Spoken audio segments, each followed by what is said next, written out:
Destruction doesn't always come with fire. It doesn't need blood. It doesn't need raised voices, public scandals, or revenge plots. Sometimes the most devastating form of destruction is theon no one sees. Not because it's hidden, but because it's calculated. This is what Machiavelli understood better than any man of his time. That to destroy someone completely, you don't confront them head on. You make them unravel themselves. You don't throw punches. You give them room to speak. You don't attack their position. You elevate it just enough for the fall to be spectacular. The moment you react, you enter their game, and reaction is weakness.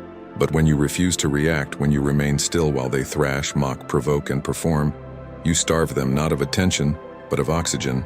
And without oxygen, their fire dies. Here's how it works. Someone insults you. Someone disrespects you. Someone undermines you in front of others. Most people would respond with retaliation. Words, emotion, defensiveness. But Machiavelli would smile because he knew true control begins where reaction ends. The goal is not to fight. The goal is to position yourself so precisely, so calmly, so unmoved that every move they make becomes a mirror, and they end up exposing themselves. While you say, nothing. This is your first weapon, stillness. Stillness isn't passivity. Stillness is a form of dominance that confuses your enemy. They expect noise. They expect heat.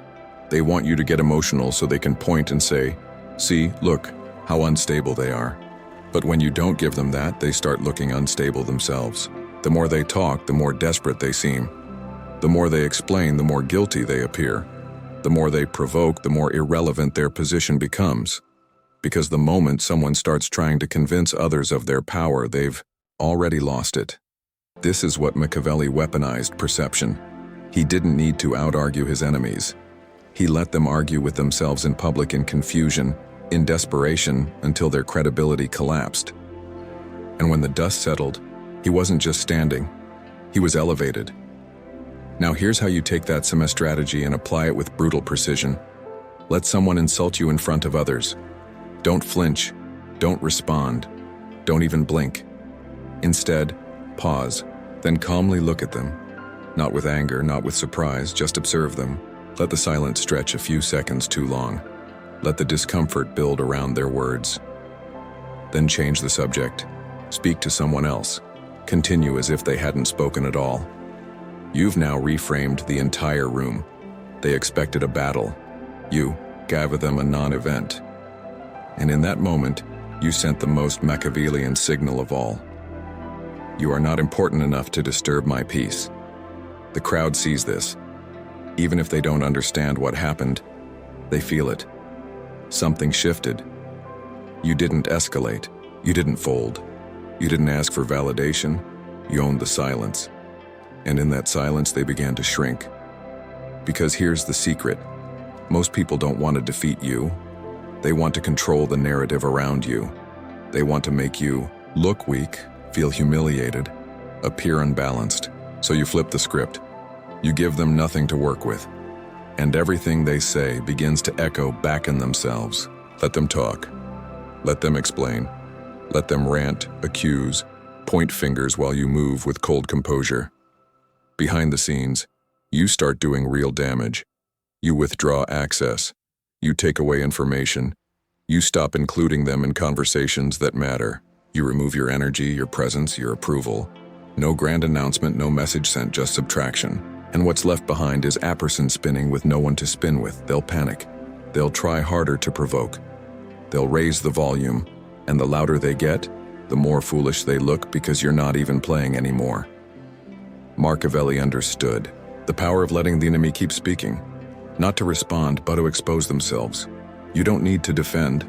You let the crowd draw their own conclusion, because in the court of public perception, whoever looks least in control loses the war, even if they win the battle. And that's what this is. Not a single strike, but a war of image, of framing, of psychological leverage. You don't destroy them with force. You destroy them with contrast. You stay calm. They unravel. You speak slowly. They stutter. You move on. They obsess. And eventually, everyone around them begins to realize they are not a threat. They are a warning, not because of what you said, but because of what you never had to say at all. Destruction without attack is not a tactic, it's a philosophy. A way of moving through conflict so that your power isn't displayed. It's felt because anyone can lash out, but only those with control can collapse someone without touching them. This is the second layer of Machiavellian strategy. Weaponize their need for attention. Your enemy craves reaction, not because they're strong, but because they're hollow. Disrespect, provocation, slander. These aren't signs of power. They're signs of starvation.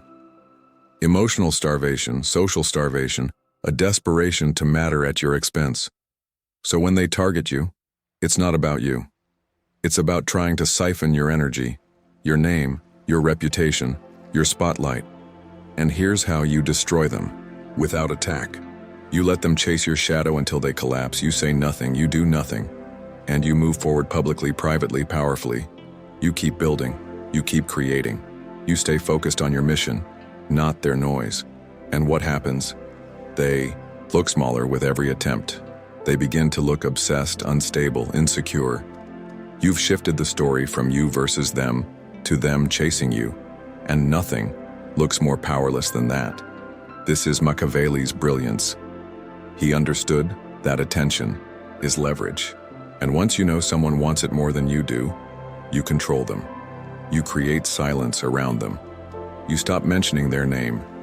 You never speak ill of them, not because you're moral, but because you're strategic. Every time they speak about you, and you say nothing, their voice begins to echo. People start to notice, asking why they are always talking about you, why they are so focused on someone who isn't even engaging, wondering if something is wrong with them. Doubt sets in. And in Machiavellian terms, doubt is decay. Because once their image becomes questionable, everything they say starts to lose value. And that's when you strike, not with aggression, but with contrast. You show up composed, dressed sharply, speaking calmly, delivering value, unbothered, unfazed, and unreactive, while they stumble, rant, and cling to relevance by dragging your name. And without you lifting a finger, the gap grows. They wanted to damage you. But in trying to do so, they exposed how much you matter and how little they do without you. That's how you destroy someone without attack. You become the proof of their irrelevance. Now there's another layer, one deeper, one they never see coming. Because not everyone will attack you publicly. Some will work behind the scenes. They'll smile to your face and see out doubt in private. They'll frame your actions as selfish, your success as undeserved, your intentions as toxic. These enemies are not looking for war. They're looking for erosion, slow, silent sabotage, and this is where most people fail. They try to defend themselves to everyone, they try to correct the narrative. But the more you explain, the more you validate the existence of the rumor. Machiavelli would never do that. He would leverage the attacker's own behavior to set the trap. So here's what you do. You become more visible, not less. You elevate your name through actions. You perform with excellence in front of the very people they whisper to. You speak clearly in meetings. You make bold, intelligent moves. In public, you show consistency, integrity, composure without ever mentioning their name. Why? Because you're letting the observers compare you to the story being told. And when thestory doesn't match your presence, the storyteller becomes the liar. That's the collapse. And you didn't have to expose them. They exposed themselves by betting on your silence to mean guilt. But your silence was never weakness. It was setup. You were letting them build therapy. And now they're hanging from it. This is the ultimate form of psychological destruction. You don't need them to lose, you just need them to lose you. You exit their orbit. You move without them. And you let their obsession rot in the dark. They tried to destroy you by dragging you down.